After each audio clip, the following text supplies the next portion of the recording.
मेरी ऊर्जा के स्रोत प्यारे बच्चों, सदा खुश रहो। सफलता तुम्हारे कदम चूमे। आज की इस वीडियो में मैं आपको भारतीय साहित्य की प्राण शक्ति, ये निबंध जो कि आचार्य हजारी प्रसाद द्विवेदी द्वारा लिखा गया है, इस निबंध की जो मुख्य मुख्य बातें हैं, हजारी प्रसाद द्विवेदी इस निबंध में जो मुख्य विचार प्रस्तुत कर रहे हैं, उन विचारों को बहुत ही सहज और सरल भाषा में आपके सामने रखने की कोशिश करूंगी। यदि वीडियो पसंद आता है अंत तक देखिएगा, पसंद आए तो शेयर कीजिए, कमेंट कीजिए और आपकी जो भी सुझाव हो वो सुझाव आप जरूर मुझे कमेंट बॉक्स में लिखें, जिससे कि मैं अपने जो मेरी जो मेरा शिक्षण है उसमें मैं आवश्यकता अनुसार सुधार कर सकूं।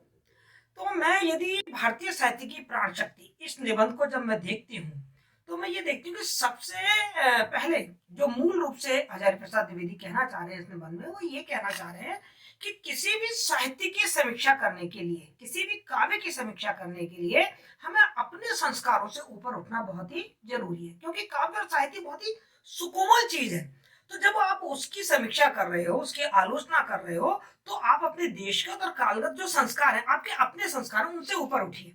जहाँ के साहित्य और काव्य की आप समीक्षा कर रहे हैं, उस देश के, उस काल के जो संस्कार हैं, उन काल के संस्कार और देश के संस्कारों के परिप्रेक्ष्य में ही हमें वहां की उस काव्य की समीक्षा करनी है। क्योंकि प्रधान प्रश्न ये नहीं है, उन्होंने कहा है मुख्य प्रश्न ये नहीं है कि हम सिद्धांतों की सच्चाई की जांच करें। मुख्य प्रश्न ये है कि जहां वो साहित्य लिखा जा रहा है, वो साहित्य अपने विश्वासों से आबद्ध रहकर उसने जो सृष्टि की है, उस काव्य में जो सृष्टि की है साहित्यकार ने, वो सृष्टि, उस सृष्टि का सौंदर्य कहाँ है, उस साहित्य की प्रेरणा कहाँ से मिली, उसका आदर्श क्या है, और वह उस सृष्टि करने में कहाँ तक समर्थ हुआ है। इसीलिए वो कहते हैं कि जब भारतीय साहित्य की आलोचना हम करें, उसकी समालोचना हम करें, जब उसकी समीक्षा हम करें, तो हमें भारतीय साहित्य की प्राण शक्ति को पहचानना अति आवश्यक है। मतलब प्रत्येक समालोचक को भारतीय संस्कृति की जो मूलभूत विशेषताएं हैं, जो यहाँ के सामाजिक विश्वास है, जो यहाँ के दार्शनिक सिद्धांत है, उनको आधार मानकर ही हम भारतीय साहित्य की सही समालोचना कर सकते हैं, क्योंकि वे सिद्धांत, वे आदर्श ही हमारी साहित्य की प्राण शक्ति का निरूपण करते हैं। तो इस तरीके से सबसे पहले तो उन्होंने ये आवश्यकता बताई कि किस तरीके से हमें साहित्य की आलोचना या उसकी समालोचना, उसकी समीक्षा करनी है। दूसरी बात जो हजारी प्रसाद द्विवेदी की मुझे उसमें मुख्य बात लगी, वो ये बात लगी कि उन्होंने इस संबंध में, क्योंकि हमारे जब साहित्य की हम आलोचना करते हैं तो हमारे पास दो गुट हमारे सामने आते हैं, एक पाश्चात्य दृष्टिकोण सामने आता है और एक भारतीय दृष्टिकोण सामने आता है। और हजारी प्रसाद द्विवेदी ने इन दोनों दृष्टिकोणों के बारे में हमको थोड़ा सा स्पष्ट करने की कोशिश की है।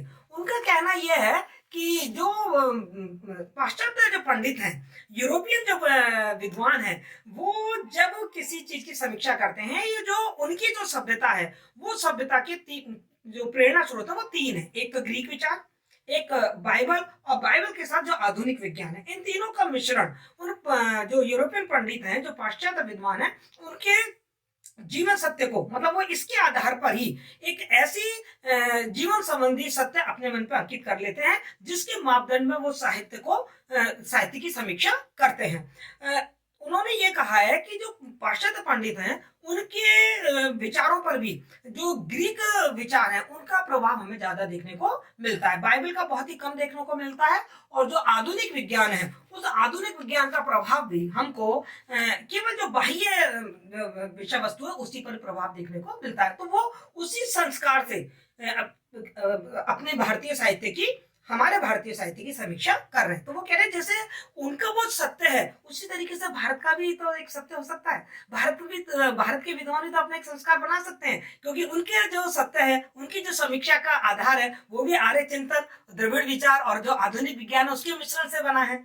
तो उनका भी अपना एक चश्मा हो गया। अब यहाँ पर ये कहना है आचार्य हजारी प्रसाद द्विवेदी का कि यदि हम पाश्चात्य संस्कारों के चश्मे से भारतीय सभ्यता और साहित्य की समीक्षा करेंगे तो वो उसके साथ अन्याय होगा। इसी तरीके से यदि हम भारतीय संस्कार, भारतीय विश्वास, भारतीय चश्मे, भारतीय दृष्टिकोण के माध्यम से यदि हम पाश्चात्य सभ्यता, संस्कृति की और उसके साहित्य की समीक्षा करेंगे तो ये उनके साथ भी अन्याय होगा। उन्होंने साफ साफ कहा है कि मतलब चूक, और हम यही कर रहे हैं, हम गलतियां यही कर रहे हैं कि जो पाश्चात्य विद्वान यूरोपियन पंडित हैं वो हमारे साहित्य की जो समीक्षा करते हैं वो अपने दृष्टिकोण से करते हैं, इसीलिए उनको हमारा जो साहित्य है उस साहित्य में बहुत सारी कमियां दिखाई दे जाती हैं। उनका कहना है कि हम हमारे जैसे कालिदास जैसे जो विद्वान है उन्होंने गंभीरतम प्रश्नों पर कोई बात नहीं की, कोई संदेश नहीं उन्होंने हमारे सामने रखा। इसी तरीके से हम जो भारतीय लोग हैं यदि हम उनके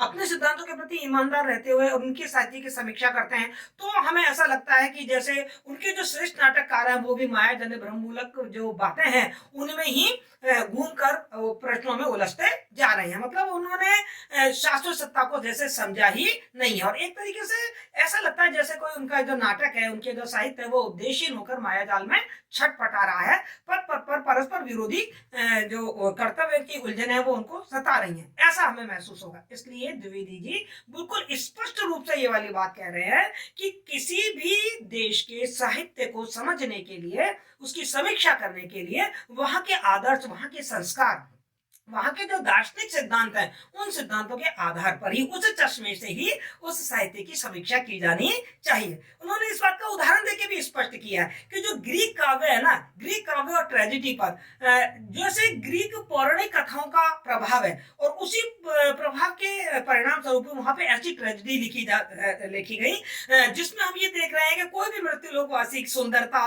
और मतलब अपने कर्तव्य परायण और सद्गुण होने के बावजूद भी अकारण ही स्वर्ग के किसी देवता का प्रकोप का शिकार हो जाता है। लेकिन हमारे भारतीय साहित्य में हमको एक भी ऐसी कहानी देखने को नहीं मिलेगी। हमारा जो साहित्य है वो भारतीय पुराणों से प्रभावित है। हमारे साहित्य में ये दृढ़ विश्वास है कि यदि कोई भी कोई दुख भुगत रहा है तो उसके सुख दुख का अपना कोई कर्म है, उसी का अपना कर्म है। तो इस तरीके से हमारे अपने अपने विश्वास हैं, और द्विवेदी जी का ये कहना है कि हम अपने किसी भी देश के साहित्य को जब हम उसकी आलोचना करें, उसकी समालोचना करें, उसकी समीक्षा करें तो हमको अपने देशगत और कालगत जो संस्कार हैं उनसे ऊपर उठना ही चाहिए। आचार्य हजारी प्रसाद द्विवेदी ने अपने इस निबंध भारतीय साहित्य की प्राण शक्ति में भारतीय साहित्य की उन विशेषताओं की तरफ संकेत किया है जो कि पाश्चात्य विद्वानों और पाश्चात्य सभ्यता संस्कृति से प्रभावित जो भारतीय समालोचक हैं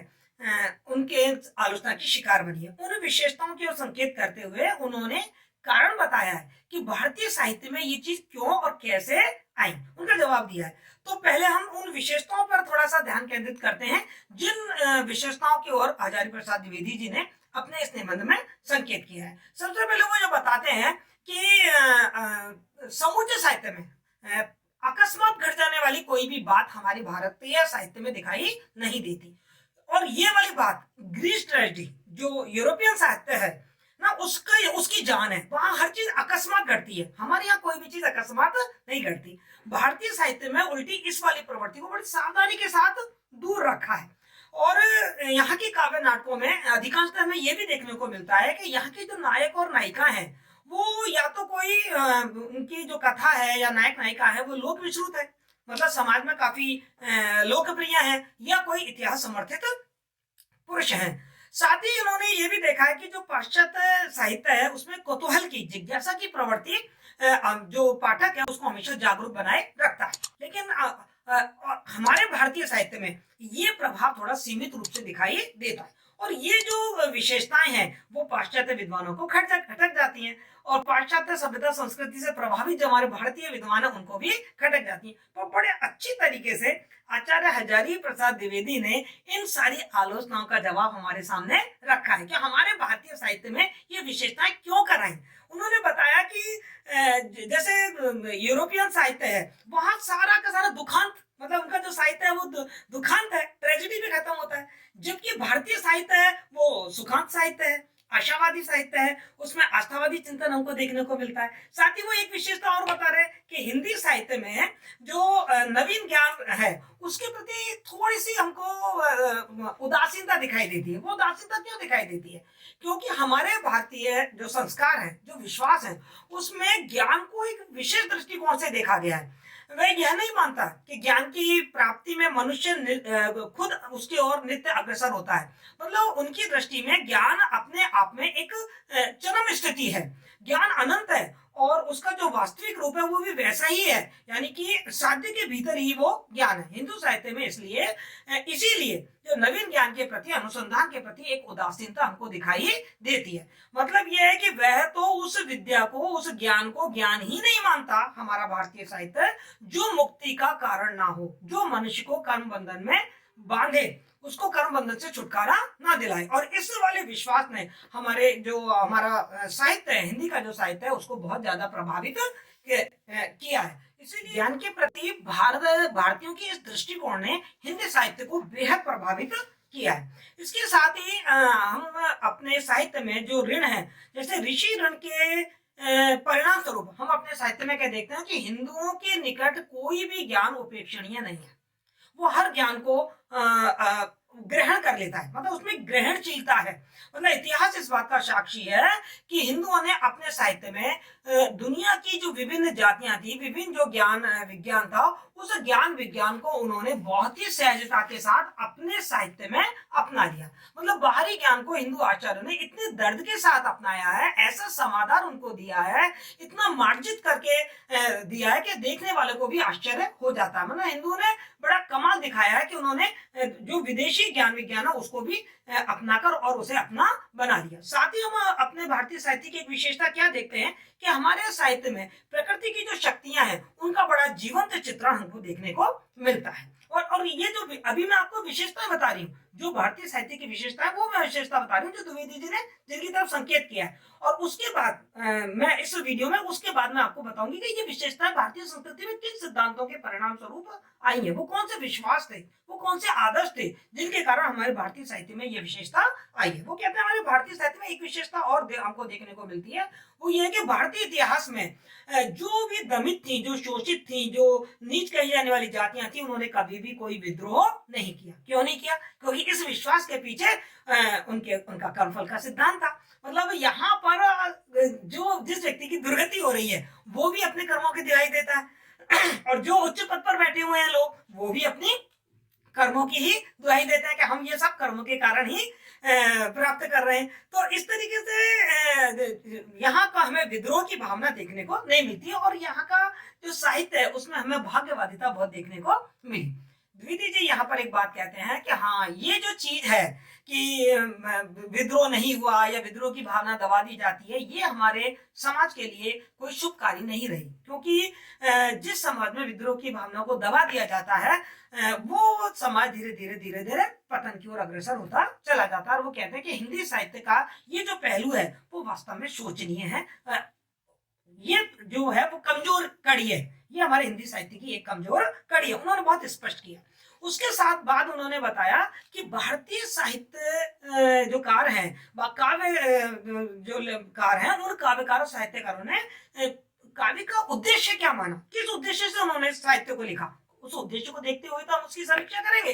तो वो कहते हैं कि जैसे मम्मट कहते हैं कि काव्य या तो यश के लिए लिखा जाता है ना, या व्यवहार ज्ञान के लिए लिखा जाता है, या फिर इसलिए लिखा जाता है कि अशुभ फल के जो हमको मिलेंगे अशुभ फल उसकी निवृत्ति हो जाए, या कांता सम्मित उपदेश के लिए लिखा जाता है कि राम जैसा आचरण किया जाए और रावण जैसा आचरण नहीं किया जाए। द्विवेदी जी का ये मानना है कि हमारे भारत का जो काव्य लिखा गया, जो साहित्य लिखा गया, वो सब इन जो हमारे यहाँ के जो पुरुषार्थ थे उन पुरुषार्थों का दाता है। हमारे यहाँ जो साहित्यकार है उसने जो साहित्य का उद्देश्य माना वो रस को व्यक्त माना, रस को व्यक्त करना माना, मतलब किसी वक्तव्य को अभिव्यक्त करना नहीं माना है। इसीलिए हमारे यहाँ के जो साहित्य है उसमें हमने देखा है कि भारतीय नाटककारों में कहीं भी किसी धर्मात्मा व्यक्ति को पराजित होता हुआ नहीं दिखाया जाता।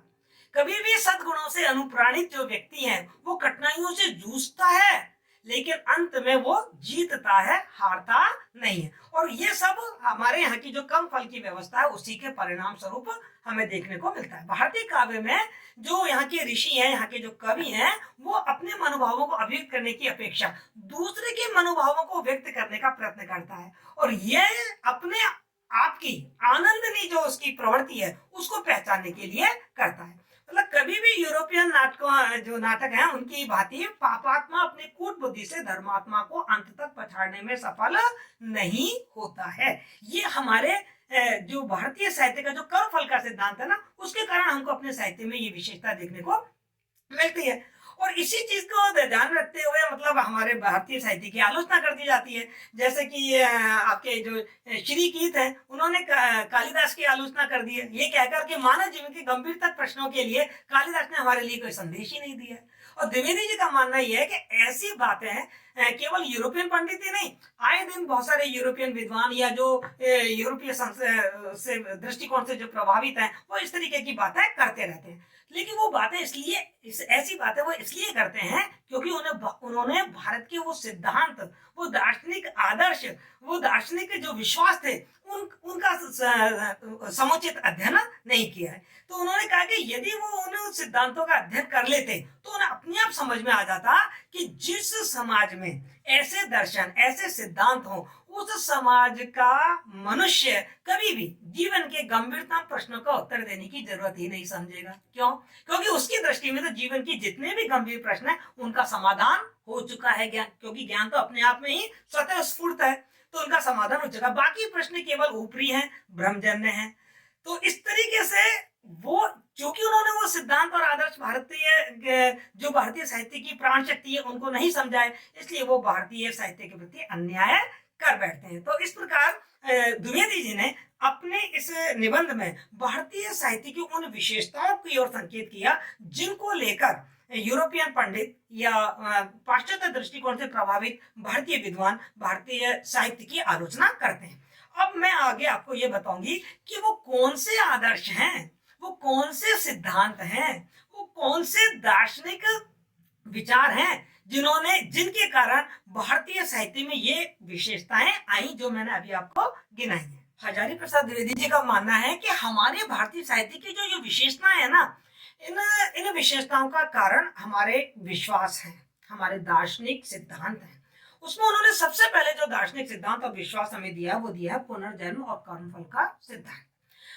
हमारे भारतीय जो दर्शन है उसमें ये माना जाता है कि प्रत्येक व्यक्ति को अपने किए का कर्म भोगना ही पड़ता है, चाहे प्रलय हो जाए पर उसे अपनी करनी का फल तो भोगना ही पड़ेगा। ये गीता में भी हमको देखने को मिलता है, महाभारत में भी हमको देखने को मिलता है। और साथ ही साथ हमारे भारतीय साहित्य में पुनः पुनः ये जो कर्म बंधन से जीवन बनता जाता है और जो पुनर्जन्म लेता है उससे मुक्ति पाने का उपाय भी बताया है। और ये जो सिद्धांत है, उस सिद्धांत ने, पुनर्जन्म और कर्म बंधन का जो सिद्धांत है, इस सिद्धांत ने जितना हमारे हिंदू संस्कृति, सभ्यता और हमारे साहित्य पर प्रभाव डाला है उतना और किसी दार्शनिक सिद्धांत ने किसी भी जाति पर नहीं डाला, ऐसा हजारी प्रसाद द्विवेदी जी का मानना है।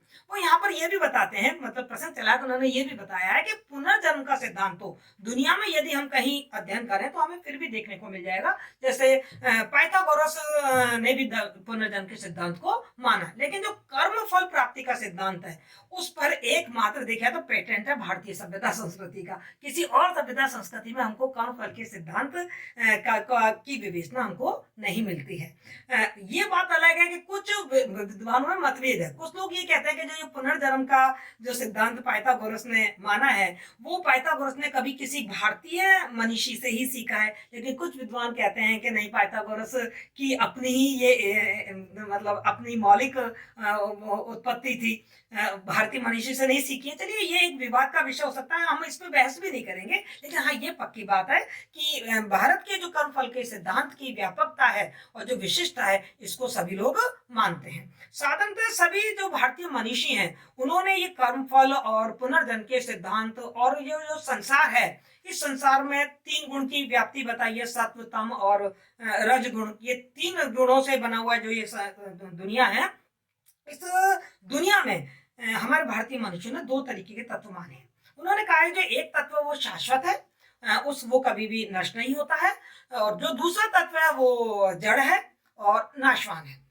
यहाँ पर थोड़ा सा मतभेद है विद्वानों में कि कुछ लोग तो इन दोनों तत्वों को एक ही मानते हैं और कुछ लोग मतलब उनका कहना यह है कि जो दूसरा तत्व है, जो माया है, जो जड़ है वो पहला वाला जो तत्व है, ईश्वर या शाश्वत जो तत्व है, वो उसी की ही उसका ही रूप है, और कुछ लोग इसका अलग अलग अस्तित्व मानते हैं। चलिए इस विचार को भी हम थोड़ा सा साइड में रख देते हैं, लेकिन ये तय है कि हमारे भारत के दर्शन में ये बिल्कुल तय माना गया है कि आत्मा को अमर माना गया है, कि आत्मा अमर है, वो कभी भी समाप्त नहीं होती है।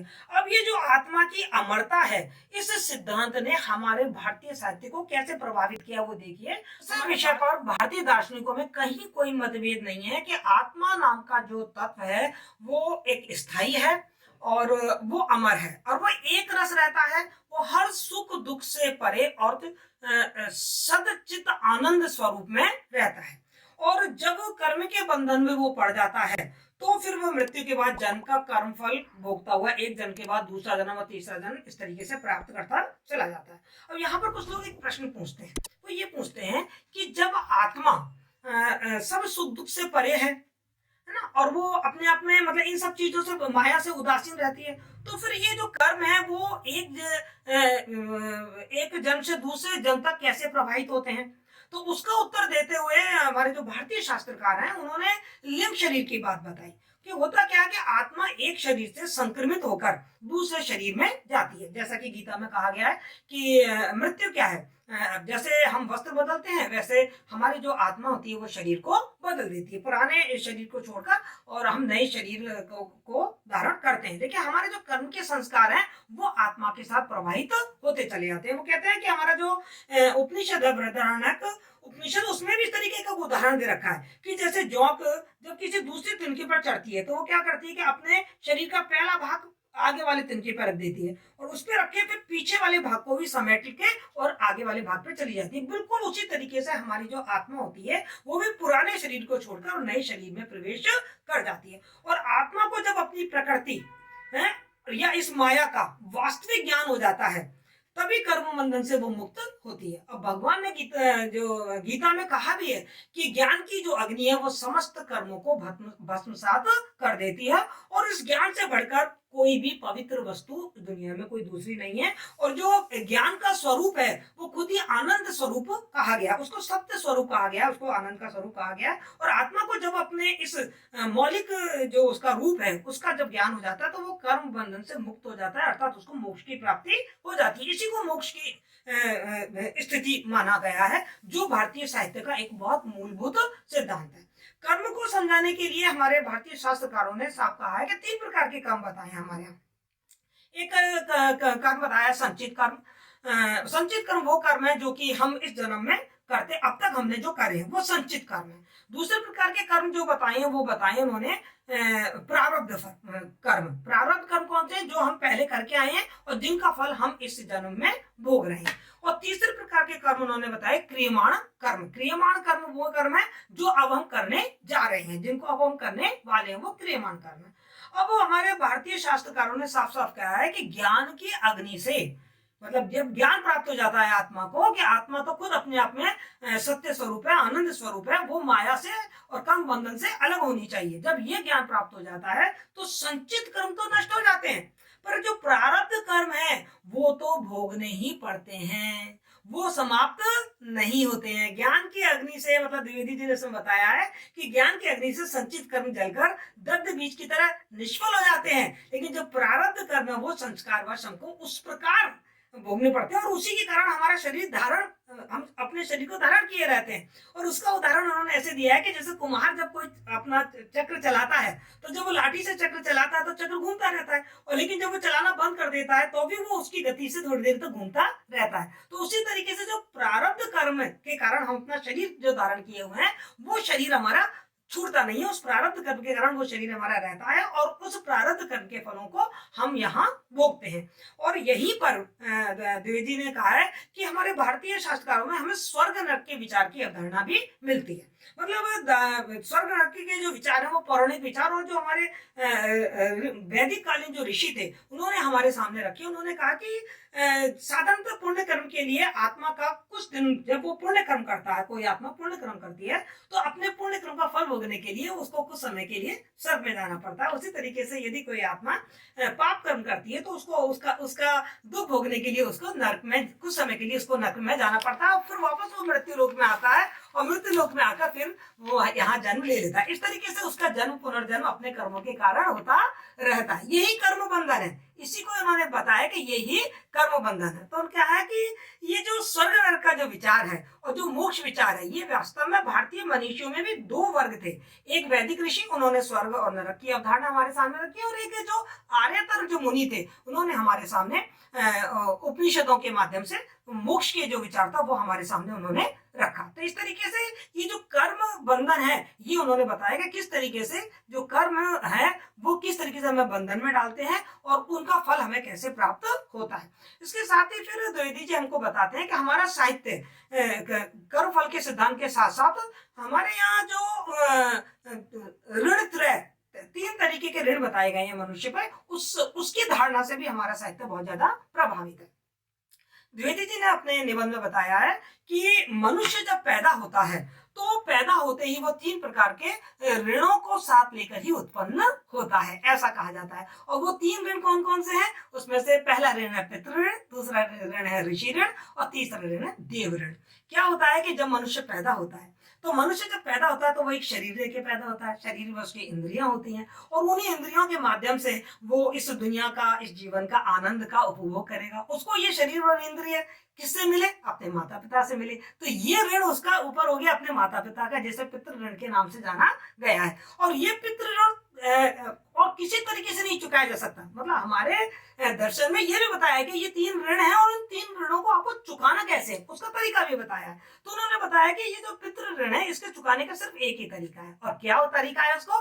कि जो धारा, मतलब जो मानव संतति की धारा चली आ रही है, इस धारा को तुम्हें और आगे बढ़ाना है। तुम्हें भी बड़े होकर विवाह करके और संतान उत्पत्ति करके और इस मानव समाज की धारा है, जो मानव संतति है, इसको आगे बढ़ाना। मतलब कितना महान विचार उन्होंने दिया है कि किस तरीके से सृष्टि निरंतर रूप से चलती रहनी चाहिए। इसी तरीके से उन्होंने ये कहा है कि जब व्यक्ति पैदा होता है, तो पैदा होने के बाद जो वो बड़ा होता है, तो अनायास ही जो उसके पूर्वजों ने जो ज्ञान प्राप्त किया है, वो ज्ञान उसको आसानी से प्राप्त हो जाता है। जबकि उन पूर्वजों ने रात दिन एक कर दिया होगा उस ज्ञान को प्राप्त करने के लिए, लेकिन उनका जो ज्ञान है, जो संचित ज्ञान है, उनका जो प्राप्त किया हुआ ज्ञान है, जैसा वेद है, उपनिषद है, अभी आप हम पढ़ रहे हैं, तो ये सब क्या है?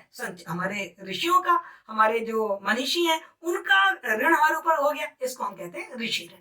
तो इस ऋषि ऋण को चुकाना भी आवश्यक है। अब ये ऋषि ऋण कैसे चुकाया जाए? तो इसका भी उन्होंने एक तरीका बताया है कि जो ज्ञान विज्ञान आप प्राप्त कर रहे हो उसे अपने तक सीमित ना रखें।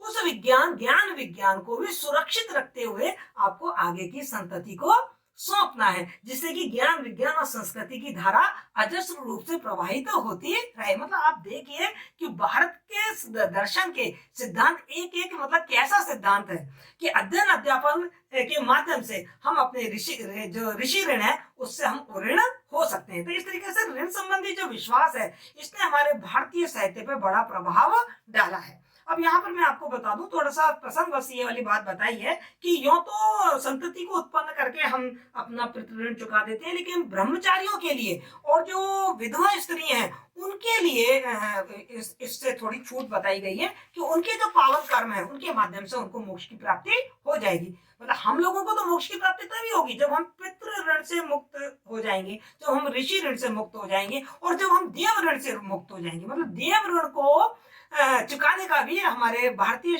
शास्त्रों में बहुत ही शानदार एक तरीका बताया है। वो ये तरीका बताया है कि जब हम पैदा होते हैं तो माता पिता से तो हमने अपने शरीर और इंद्रियां प्राप्त करी, और अपने जो ऋषि और हमारे मनीषी हैं उनके विद्वानों ने जो ज्ञान संचित किया था उससे हमने ज्ञान प्राप्त किया।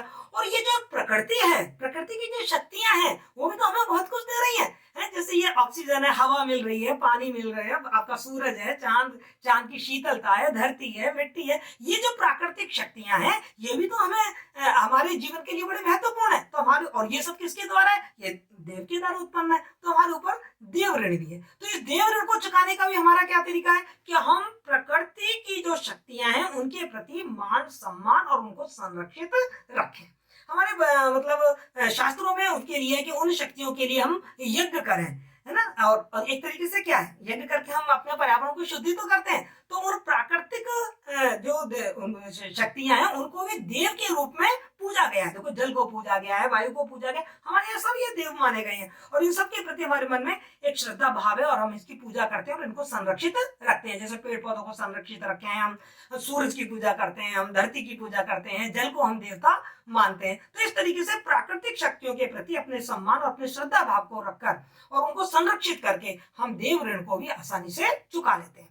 तो हजारी प्रसाद द्विवेदी जी आगे ये कह रहे हैं कि यहाँ खास बात क्या है हमारे यहाँ, कि मनुष्य स्वाधीन नहीं है, ना तो कर्म अपने कर्म का फल भोगने में स्वाधीन है और ना ऋण चुकाने के मामले में स्वाधीन है। क्योंकि जो कर्म जो वो उसे है, वो कर्म के फल तो उसे भोगने ही पड़ेंगे और जो ऋण है उन ऋणों को भी उसे उतारना ही पड़ेगा। ऐसी अवस्था में हमारा जो समाज का व्यक्ति है वो थोड़ा भाग्यवादी बन जाता है और इसीलिए हमको अपने साहित्य में थोड़ी भाग्यवादिता देखने को मिलती है। और ये देखने को मिलती है कि यहाँ हमें विद्रोह की भावना नहीं मिलती। हर व्यक्ति अपनी चीज से संतुष्ट है, जो भी उसकी स्थिति है वो उस स्थिति से काफी संतुष्ट हमें दिखाई देता है। तो ये जो तीन ऋण की जो अवधारणा है, इस तीन ऋण की अवधारणा ने भी भारतीय साहित्य की जो विशेषता है उनको बहुत ज्यादा प्रभावित किया है। मैं आपको यहाँ भी बता दूं कि हमारे यहाँ जो जनेऊ पहनने की जो परंपरा है ना, जनेऊ में 3 प्रकार के धागे होते हैं और ये तीनों जो धागे होते हैं ना, वो इन्हीं 3 ऋणों के प्रतीक होते हैं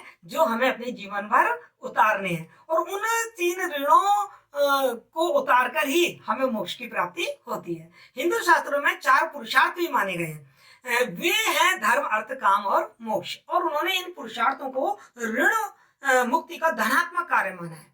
इनमें से जो कर्म फल के भोग से जो ये जो 4 पुरुषार्थ का यदि हम का पालन करते हैं तो कर्म फल के भोग से भी हमें मुक्ति मिल जाती है। वस्तु में व्यक्ति सांसारिक जीवन में जो धर्माचरण कर, तीनों प्रकार के धर्म का आचरण, मतलब धर्म, अर्थ, काम और मोक्ष है ना, तो धर्म का आचरण करके ये तो 3 प्रकार के जो ऋण है इनसे मुक्ति प्राप्त हो जाती है। और अर्थ प्राप्ति से मतलब समुचित जो साधन है, जो उचित साधन है, जो सम्यक साधन है, उनसे वो अर्थ की प्राप्ति करे और अर्थ की प्राप्ति जब वो सम्यक साधनों से करता है तो वो सत्कर्मों की ओर, जो अच्छे काम है उनकी तरफ वो प्रवृत्त होता है। तथा काम प्राप्ति, जो काम वाला जो हमारा पुरुषार्थ है, वो काम पितृऋण को चुकाने के काम आता है। साथ ही जो लौकिक स्वेच्छा या लौकिक हमारी जो इच्छाएं हैं उनको तुष्ट करने कर लेता है, जिससे वो उनसे भी मुक्ति पा लेता है। और अंतिम जो पुरुषार्थ है हमारा मोक्ष, वो जीवात्मा को कर्म फल के बंधनों से मुक्त करने वाला माना गया है। जब जीवात्मा अज्ञान से मुक्त हो जाती है, ज्ञान चेतना से मंडित हो जाती है,